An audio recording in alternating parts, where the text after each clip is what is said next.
I do not have the energy to carefully manage my emotions this Shabbat.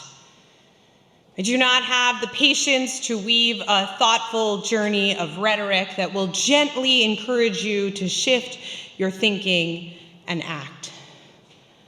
I am too tired to care if I am embodying the cliche of an angry feminist or a female rabbi who only knows how to talk about women's issues.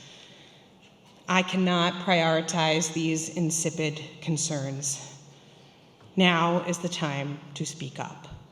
Now is the time to act. Because taking away reproductive freedom from women is unjust, unconscionable, and yes, un-Jewish. Abortion is a Jewish issue.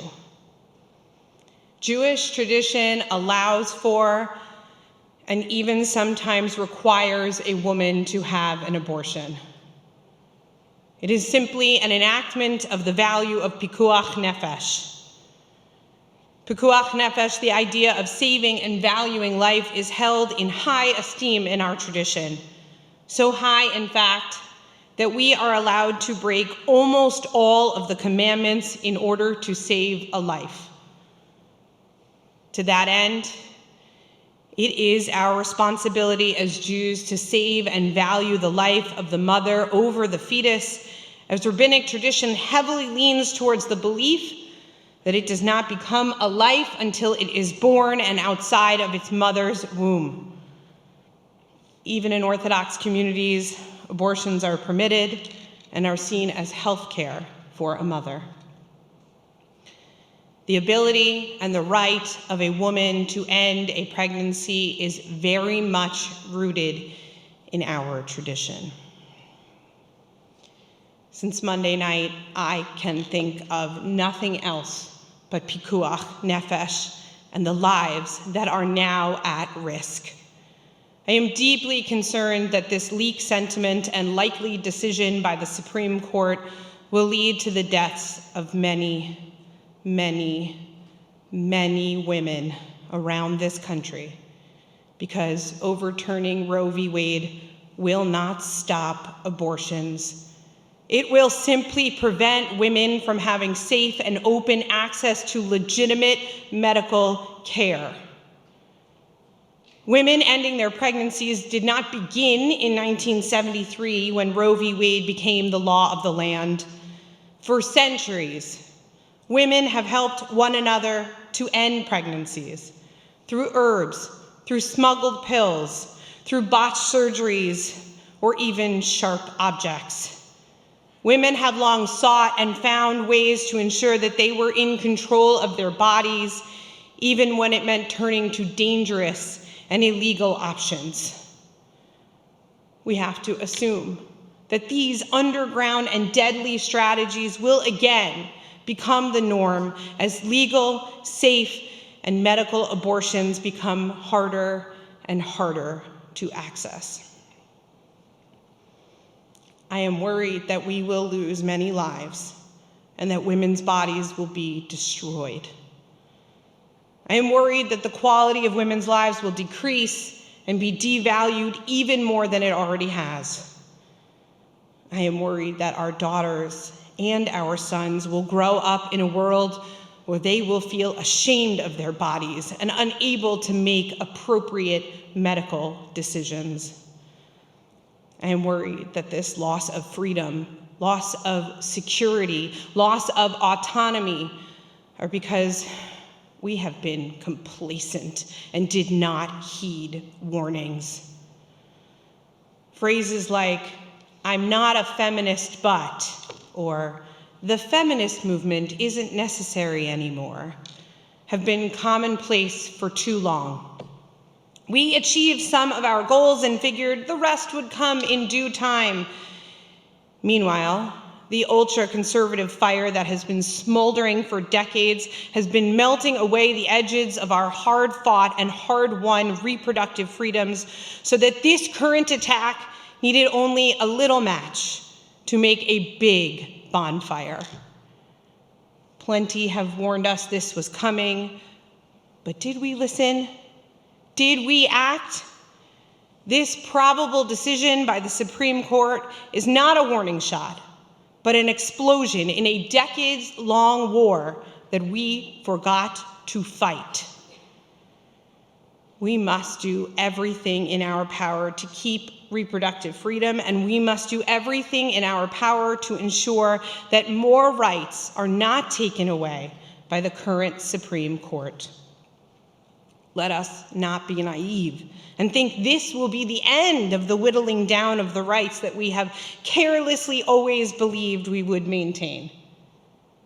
Who knows which civil or religious liberty will be attacked and removed next? We are already seeing trans youth and parents criminalized for trying to access services they need. What other forms of healthcare will we no longer have access to? What other legal ramifications will this decision have? I have to hope that we aren't too late to change the course of this historic battle. We must use every tool we have, and we must fight now. Go to rallies, donate to organizations, help out at clinics that offer women reproductive choice, write to local, state, and federal representatives, call everyone in government, and vote for pro-choice candidates. Don't stop until we have achieved our goal of making abortion safe, legal, and accessible for all. And then, do not let our guard down once we think it is done. Because just as we have discovered with our fragile democracy, our reproductive rights and civil liberties require constant vigilance to maintain and uphold. So it is time to fight. Because sitting idly by is not in our DNA, and fleeing will not help our country change course. But before we re-engage in this fight, I want to impart a few crucial messages to those watching and listening.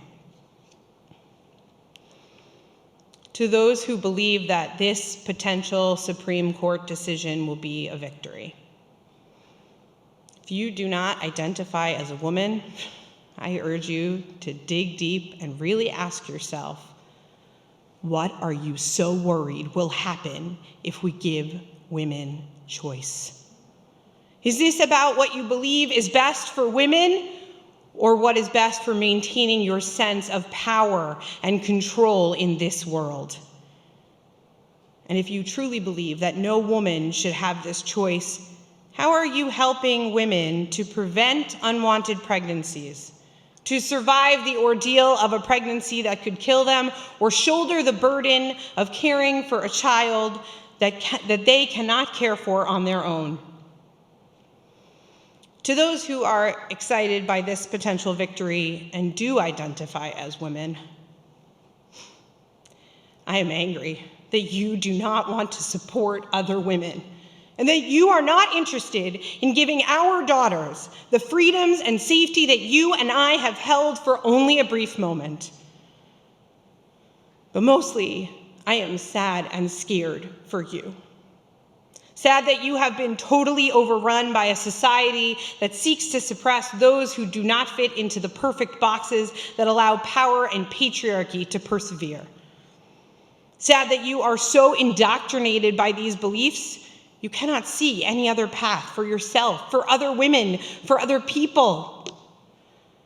I'm sad that you do not realize that this suppression of women will not end with our bodies. Can you really be so short-sighted and simplistic to think that if this train wreck of white patriarchal power continues, that your job as a businesswoman, as a lawyer, a doctor, or even a Supreme Court judge will still exist? I'm scared that you are too happy to ride the coattails of those who have gotten you this far without stopping to realize that they will sooner snip off those coattails than allow you to put on your own coat. to those who do not identify as a woman. If you have a daughter, a sister, a mother, a wife, a partner, a friend, an aunt, a niece, or anyone you know, love, and respect who is a woman, and you want to protect their lives and their access to healthcare, then it is time to help and not sit off to the side. For too long, men have claimed to be our allies, but have offered only silent support. Beginning Monday night, woman after woman I know used her voice on social media, calling other women, writing articles, more and more. Meanwhile, some men may have changed their profile pictures in support, but there was a lot less noise coming from that segment of the population. This is not a woman's issue. This is about access to healthcare. This is about freedoms being taken away. It is about the progression of our society. Women's issues are still seen as only women's issues because those who are not women have not fought as virulently and as adamantly as they could have, and that is no longer acceptable. When we see these issues as women's issues, we downplay their severity, their impact, and their urgency. Hillary Clinton said it best: women's rights are human rights. Use your voice and make noise with us. Being an ally does not mean being silent. Far too many social justice issues are only fought by those immediately impacted by them. But we know that in order to make substantial and long-term social change, we need a multitude of voices fighting together. The biggest social justice wins have happened because a diverse coalition came together to loudly support those who were most deeply affected by an issue. Think about the civil rights movement. We marched with Dr. King, and now I ask you to stand tall next to Ruth, Sonia, and Elena. To the women who have had or have ever considered having an abortion, please, please, please tell your story. Tell it as often as you can bear it, and tell it to as many people as you can convince to listen. Share the reasons you made this challenging and impossible choice. Were you physically, emotionally, mentally, or even financially unable to go through a pregnancy? Were you trying to avoid getting pregnant and you did? Was the fetus inside your body unable to live a healthy life on its own? Did you become pregnant through violence, force, or traumatic circumstance? When you tell your story, share the way that this decision has affected you. Every positive and negative, every up and down, every emotion that you still hold on to when you think about the decision you made. Share it all. Tell your story so that we can help you carry the weight of it. Tell your story because we cannot let stories like this live in the dark any longer. These stories are not shameful or disgusting. They are powerful, profound, and emotional. When we bring these real stories into the light, when they are part of the collective consciousness, then we begin to see and understand the gravity of reproductive freedom. We must tell these stories so that no one person can be so arrogant or stiff-necked to say that they do not know someone who has had an abortion. We must bring these stories into the light so that the struggle of one is the struggle of us all.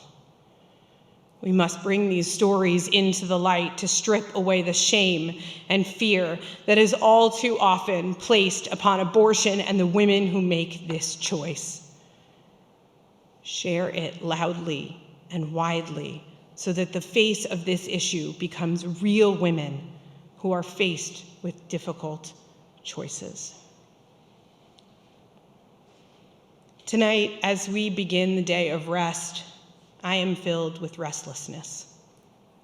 I cannot conjure the calm of this holy day because I am called to act as God's partner to protect lives. I will rest when the Shabbat comes, when I know that my daughter will live in a world where she can safely and thoughtfully make the best choice for her body. Shabbat Shalom. Amen.